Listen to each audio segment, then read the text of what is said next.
করবেন।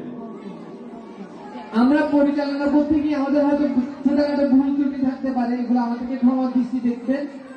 আরেকটা কথা বলবো, আমরা প্রতিষ্ঠানটা চালাচ্ছি 9 বছর শেষ হচ্ছে, রাইজিং সান কেজি স্কুল 9 বছর পদার্পণ করতে যাচ্ছি। এর মাঝে আমরা প্রতিষ্ঠানে আমাদের অনেক চেষ্টা করছি, যেটা আমার বাবার স্বপ্ন। আমার বাবা হলো যে প্রতিষ্ঠানের স্বপ্নদ্রষ্টা। আমার বাবার স্বপ্নটাকে বাস্তবায়ন করতে গিয়ে আমরা ভাই বোন মিলে এই প্রতিষ্ঠানটাকে আজও পর্যন্ত চালিয়ে যাচ্ছি। এখানে অনেক বলতে গেলে অনেক কিছুই আপনারা অভিভাবকরা অনেক কিছুই জানেন, তারপরেও অনেক চেষ্টা করে এই প্রতিষ্ঠানটা ধরে রাখার চেষ্টা করছি। একটা এলাকার মধ্যে একটা শিক্ষা প্রতিষ্ঠান মানে শিক্ষার আলো ছড়িয়ে দেওয়া। আমার এলাকায় চাইবো আমি সবসময় শিক্ষার আলোটাকে ছড়িয়ে দিতে। আমার পরিবার সবসময় সামনে এগিয়ে আছে এবং আপনারা অভিভাবকরা যারা আছেন তারাও আমাদেরকে সহযোগিতা করবেন এই প্রতিষ্ঠানটাকে সামনে এগিয়ে নিয়ে যেতে পারি। এখানে দেখা যায় আমরা একক প্রতিষ্ঠান করছি। এই প্রতিষ্ঠানটা এখানে অনেক প্রতিষ্ঠান আছে, কিন্তু এই প্রতিষ্ঠানটা এককভাবে প্রতিষ্ঠান পরিচালনা করে আসছি আমার বাবার স্বপ্নটাকে বাস্তবায়ন করার জন্য। এই প্রতিষ্ঠান করতে গিয়ে আমরা অনেক হয়তো অনেক কিছুই জানেন, অনেক ঝড় ঝাপটা গেছে আমাদের প্রতিষ্ঠানের উপর দিয়ে।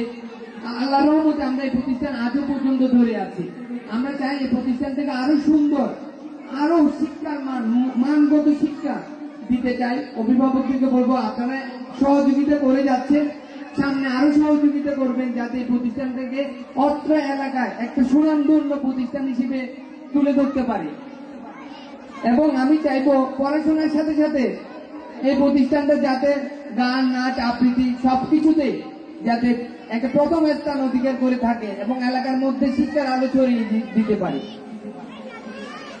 আমাদের অভিভাবকদেরকে আবারও ধন্যবাদ জানাই যারা আসছেন, আবার কোমলমতির বাচ্চাদেরকেও অসংখ্য ধন্যবাদ যে আজকে প্রতিষ্ঠানে সবাই এসেছেন। তো আমি আর বেশি কিছু বলবো না। এই প্রতিষ্ঠান সামনে এগিয়ে নেওয়ার জন্য অনেক চেষ্টা করে যাচ্ছি। আমাদের পড়াশোনার মানটাকে আরো ডেভেলপ করার জন্য আমরা অনেক চিন্তা ভাবনা করছি। অনেকেই সময় দেখা যাচ্ছে বইপত্র নিয়ে একটু ঝামেলা হচ্ছে। আমাদের বইপত্র চলে আসবে সামনে, আমাদের ফুল ক্লাস চালু হয়ে যাবে। এই যে অনুষ্ঠান শেষ করে ফেলেছি, আমাদের অনুষ্ঠানের শেষের পর থেকে আমরা সামনে থেকে আমাদের পুরো দমে আমরা পড়াশোনার দিকে চলে যাব। অভিভাবকদেরকে বলবো আপনারা পুরো ক্লাসে বাচ্চা পাঠাবেন, আজকে যারা উপস্থিত নেই তাদেরকেও জানিয়ে দিবেন যে আমরা সামনের ক্লাসগুলো যাতে পুরো দমে ক্লাস করবে, ফুল ক্লাস হবে এবং আমি রুটিন দিয়ে দিব সামনের মধ্যে। তো এখন আমরা পড়ার দিকে যাব। অনেক ইভেন্ট হয়ে গেছে, আমাদের সাংস্কৃতিক প্রোগ্রাম, খেলাধুলা সবকিছু হয়ে গেছে।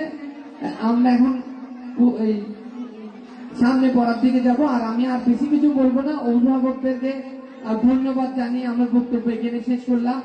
সবাইকে ধন্যবাদ। আসসালামু আলাইকুম।